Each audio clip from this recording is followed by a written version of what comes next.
உருட்டு உன் வாய் உருட்டு என்னத்தையா சொல்லு. என்னத்த உருட்டுனாங்க? ஆமா, அம்மா இருக்கிறப்ப பொண்டாட்டி பேச்ச கேட்டா பொண்டாட்டி தாசன்றீங்க, பொண்டாட்டி இருக்கிறப்ப அம்மா பேச்ச கேட்டா அம்மா பிள்ளைன்றீங்க. இவங்க 2 பேர் பேச்சையும் கேட்க வேணா, நம்மளா யோசிச்சு ஏதாச்சும் முடிவு எடுப்போம்னா சுயநலவாதி. யாரை பத்தியாச்சும் ஏதாச்சும் யோசிக்கிறானான்னு பாரு அப்படின்றீங்க. உங்க பிரச்சனையே வேணாம்னு வேலை வெட்டியை பார்த்து போனா வேலையை கட்டிட்டு அது உனக்கெல்லாம் இருக்கு கல்யாண காட்சின்றீங்க. சரி, நம்ம வீட்டுல வந்து உட்காந்துட்டு பொண்டாட்டியை வேலைக்கு அனுப்புனா இங்க ஒரு பொண்டாட்டியை வேலைக்கு அனுப்பி அந்த காசு என் கையால் ஆகாதுன்றீங்க.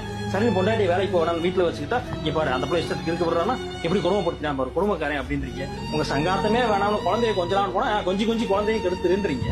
சரின்னு கொஞ்சம் தள்ளி இருந்தா அப்படியே இருந்துக்க, குழந்தைய கொஞ்சம் கூட என்ன ஏதுன்னு கேட்டுறாத, வேலைன்னே இரு, உனக்கெல்லாம் இதுக்கு குழந்தை குட்டியா அப்படின்றீங்க. சரி, ஏதாச்சும் வாங்கி கொடுக்கலாம் அப்படின்னு வீட்டுக்கு ஏதாச்சும் வாங்கிட்டு வந்தா கையில காசு இருக்குன்னு எப்படி கரியா செலவு பண்ணியான்னு பாருன்றீங்க. சரி, எதுவுமே வாங்காம இருந்தா கஞ்சப்பை ஏதாச்சும் வீட்டுக்கு வாங்கி தரானான்னு பாருன்றீங்க. இந்த உலகத்துல ஆம்பளையா பிறந்துட்டு நாங்க படுற பாடு இருக்கீங்க. ஏய் அதை கூட விடு. ஆனா கடைசியில ஒண்ணு சொல்லுவீங்க பாருங்க, உங்களுக்கு என்னப்பா ஆம்பளைங்க ஜாலியா இருக்கீங்க, நாங்க பொம்பளை எதே கஷ்டப்படுறோம்னு. இப்ப கூட நான் உண்மையத்தையும் பேசுறேன்.